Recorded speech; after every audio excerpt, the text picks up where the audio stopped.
Assalamualaikum warahmatullahi wabarakatuh. Selamat pagi anak-anak hebat. Jumpa lagi dalam pembelajaran fisika pada KD 3.7 Fisika Inti dan Radioaktivitas pada kelas 12 pertemuan ke-1.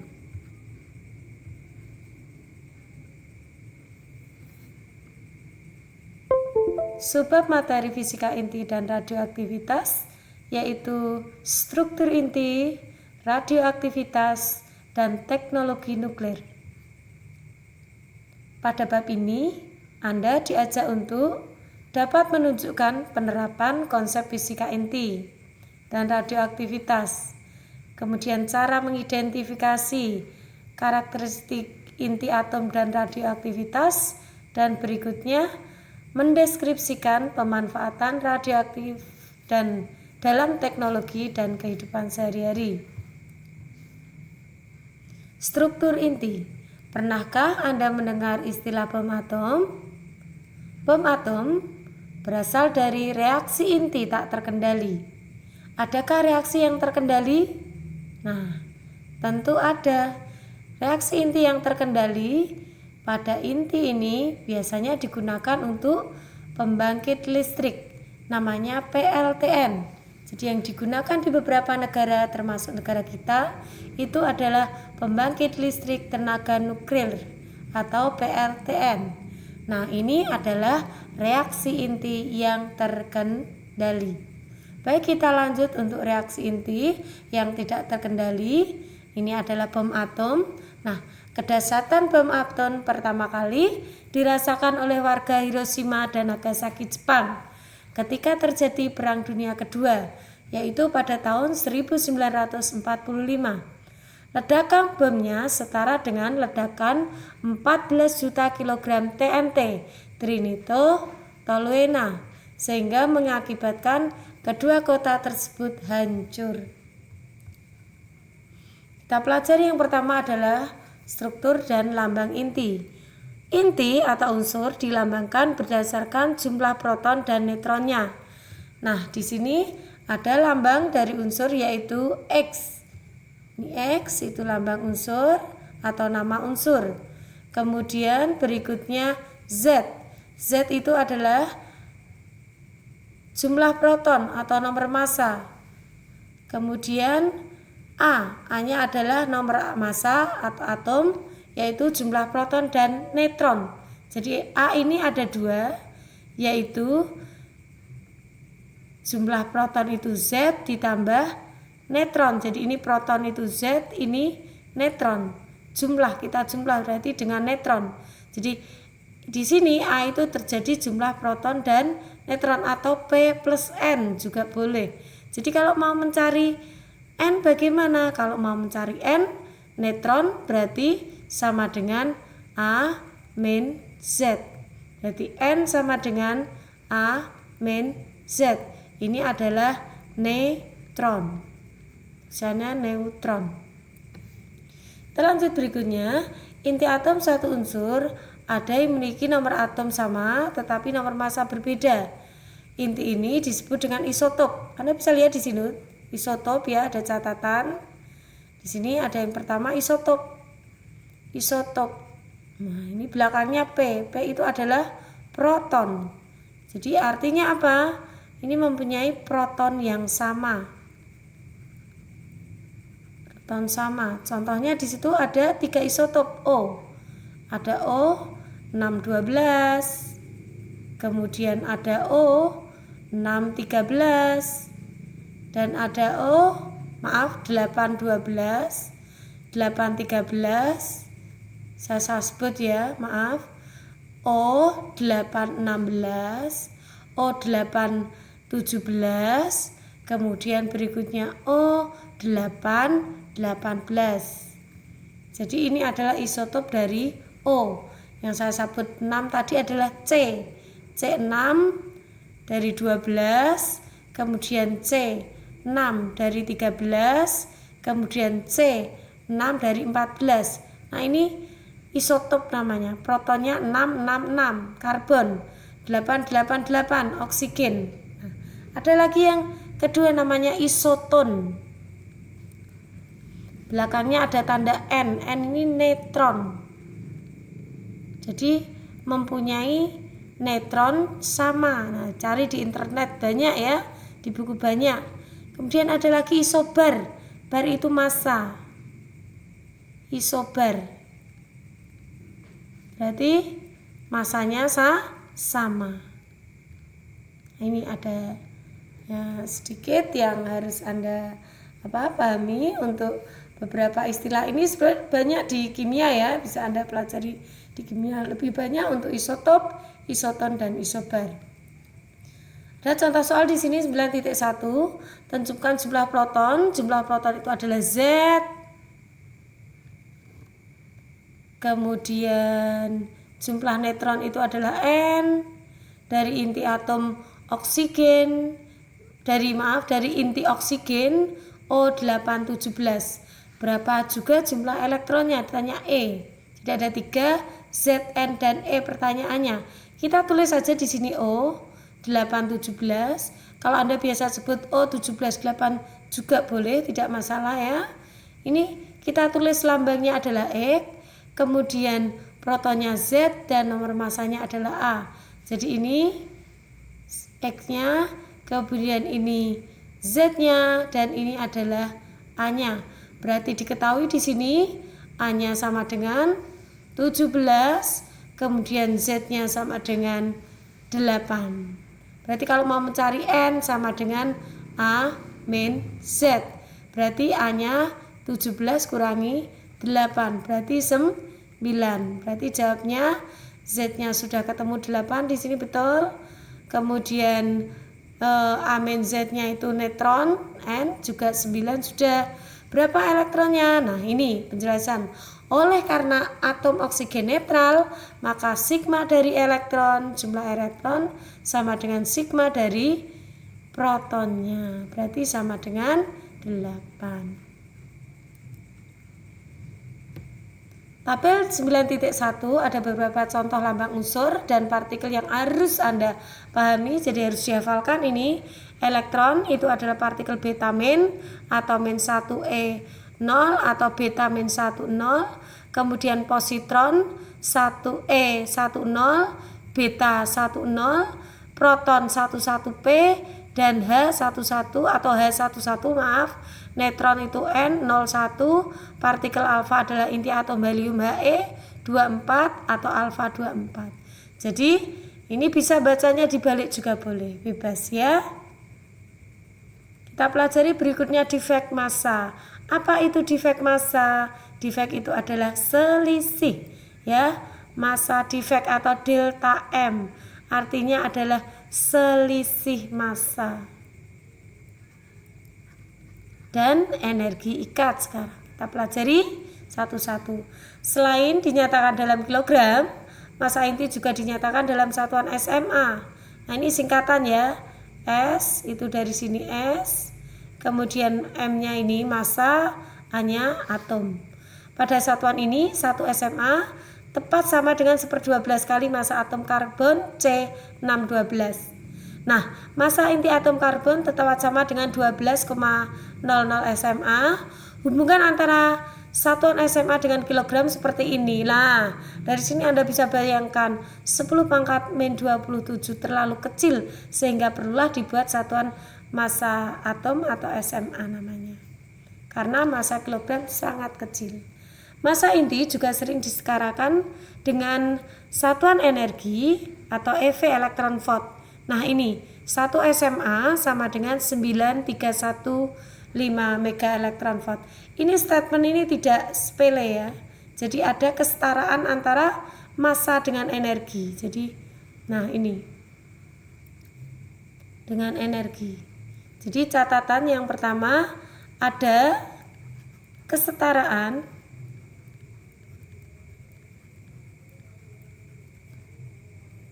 massa dengan energi.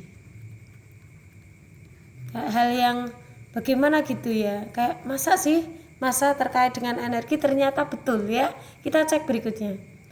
Oleh karena ini inti atom tersusun oleh proton dan neutron, tadi sudah tahu bahwa inti atom itu tersusun dari proton dan neutron. Proton bermuatan positif dan neutron bermuatan netral atau tidak bermuatan.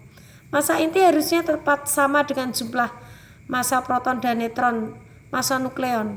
Maksudnya apa ini? Jadi catatan yang kedua, massa inti saya singkat, massa inti ternyata tidak sama dengan massa penyusunnya. Jadi tidak sama dengan massa nukleon.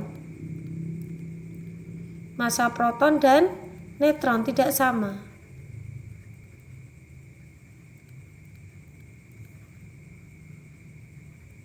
Selalu lebih kecil ya. Jadi ini lebih besar ini penyusunnya. Akan tetapi kenyataannya tidak demikian. Jadi harusnya kan sama, ternyata tidak sama. Ini kenyataan. Kenyataannya tidak sama. Apa Bu maksudnya? Nah, untuk tahu maksudnya kita langsung saja cek ini. Apa maksudnya? Kita lihat di sini. Nah, ini ada statement hitunglah ini. Nah, kita mau abaikan ini dulu. Apa arti massa inti dulu ya? Ini ternyata inti 4N714 jika diketahui massa ini namanya massa inti ya. Namanya massa inti. Tadi dikatakan massa inti selalu lebih kecil ya. Ini namanya massa inti. Namanya massa inti. Jadi diketahui minti kayak saya sebut tadi ya. Massa inti itu adalah 14,003074 SMA. Ini massa inti. Nah, massa proton itu satu massa proton itu sekian. 1,007825 SMA. Kemudian massa neutron ada ini, diketahui di situ. Massa neutron kita tulis di sampingnya sini. Nah, ini massa neutron adalah 1,008665 SMA. Gini. Nah, maksudnya apa kok ada selisih? Nah, Anda bisa lihat di sini. Selisih defek massa itu delta M.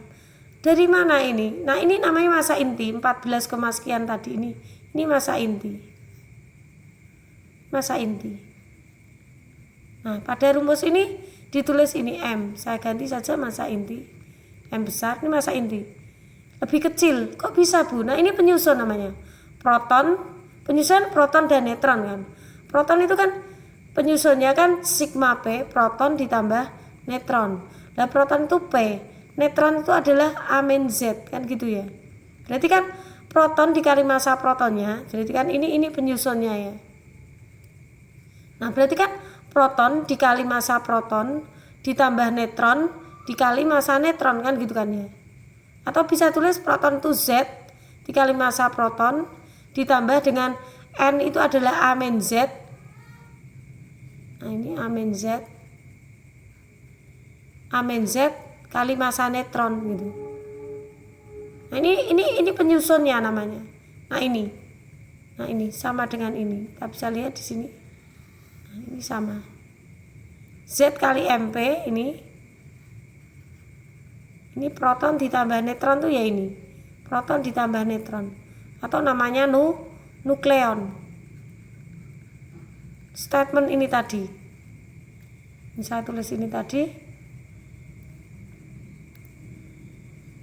Nah, ini massa inti selalu lebih kecil dari massa proton dan massa neutron. Nah, massa proton dan neutron tuh tadi P plus MP, P kali MP, kemudian N kali Mn. Nah, itu. Ini tadi.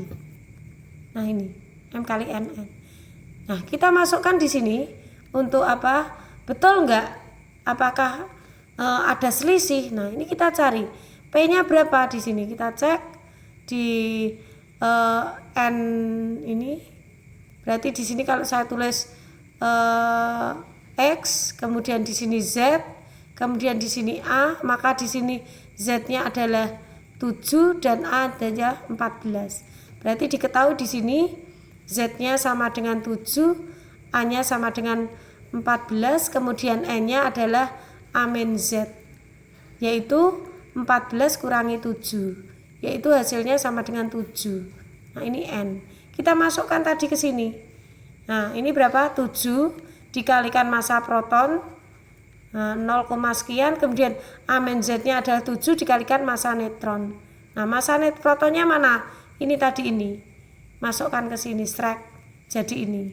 Nah ini 1,007 ini. Kemudian 7 dikali massa neutronnya ini tadi. Nah ini 1,0065 yang diketahui di soal ya.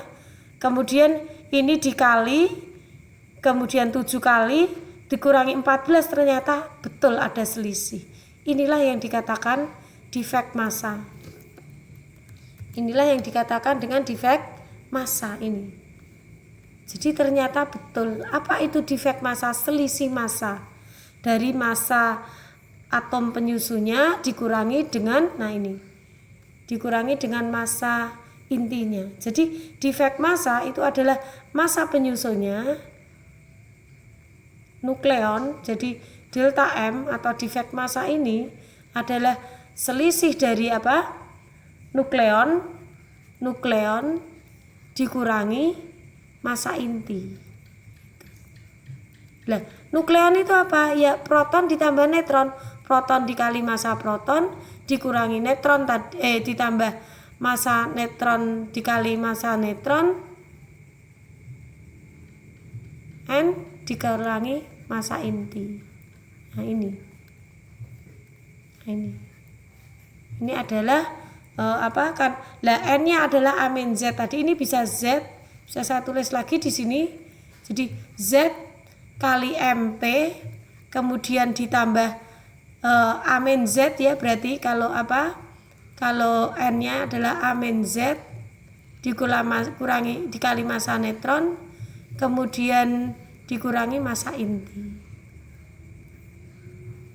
Massa inti.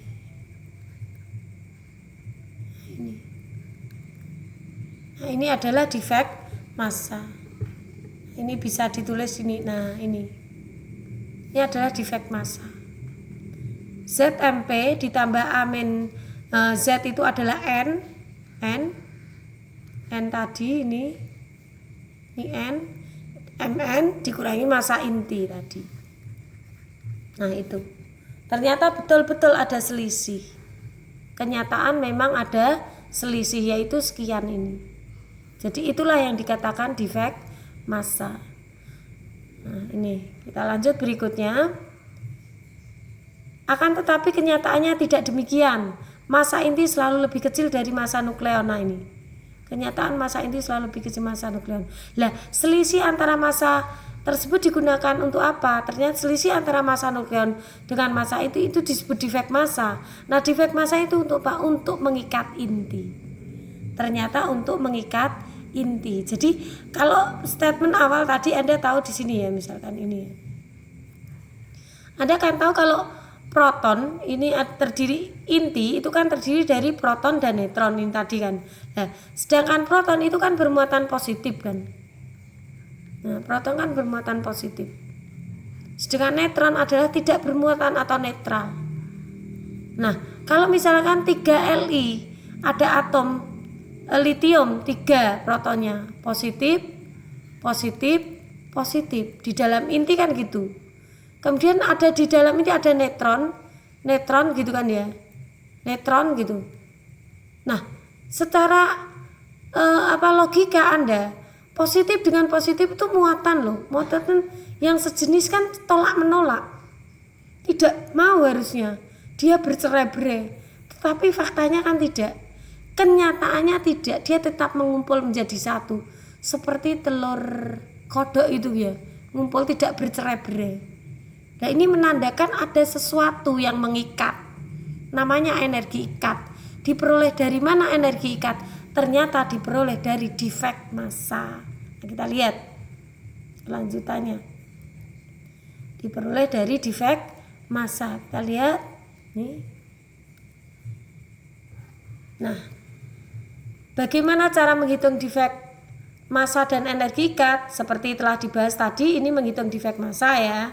Kemudian dengan demikian energi ikat adalah, nah ini E sama dengan delta MC ini persamaan siapa? Ini adalah persamaan Albert Einstein. Dari mana? Kesetaraan massa dengan energi, yaitu E adalah MC kuadrat. Delta M tadi adalah defek massa, C adalah 3 kali 10 pangkat 8. Jadi delta M bisa dinyatakan dari satuan energi SMA tadi dengan energi ikatnya memenuhi persamaan berikut. Dikalikan dengan massa 931 MeV, mega elektron volt. Jadi dari ini. Jadi adalah energi ada kesetaraan massa dengan energi. Jadi ini namanya energi ikat. Yang ini namanya defek massa. Jadi Anda sudah tahu bahwa ini namanya defek massa atau selisih massa. Ini defek massa. Nah, defek massa digunakan untuk mengikat inti. Ini namanya energi ikat. Namanya energi untuk mengikat inti. Energi ikat inti. Diperoleh dari mana? Defek massa. Dikalikan 931 MeV dari kesetaraan massa dengan energi. Nah, ini energi ikat ini berkaitan jumlah energi yang harus diberikan. Nah, ini cara menentukan berikutnya adalah energi ikat per nukleon. Disuruh menentukan energi ikat rata-rata setiap nukleon. Nah, ini namanya persamaan energi ikat per nukleon. Nukleon itu apa? Inti atom. Nukleon itu adalah inti atom. Inti atom terdiri dari apa? Proton dan neutron. Proton dan neutron itu apa? A. Berarti energi ikat per nukleon adalah E per A. Lebih jelas bisa kita lihat di sini. Nah, ini ada persamaan ini. Nah, kita baru baca di sini, hitunglah energi ikat rata-rata setiap nukleon. Nah, ini pertanyaannya. Energi ikat setiap nukleon yaitu energi ikat dibagi A. Nah, energi ikat E ini di sini. Nah, dari defek massa. Jadi energi ikat per nukleon diperoleh dari energi ikat dulu, energi ikat diperoleh dari defek massa. Jadi dari situ. Lah, di sini A-nya berapa? Sudah ada di sini. A-nya 14. Ini tadi diketahui. A-nya 14. Maka kalau ketemu energi ikat energi ikat E 104,7 dibagi saja dengan A-nya yaitu 14. Ketemulah sekian. Demikian anak-anakku pembahasan kita pada pertemuan kali ini, semoga bermanfaat. Mohon maaf jika ada salah kata dari saya, maksud saya. Wabillahi taufiq wal hidayah. Wassalamualaikum warahmatullahi wabarakatuh.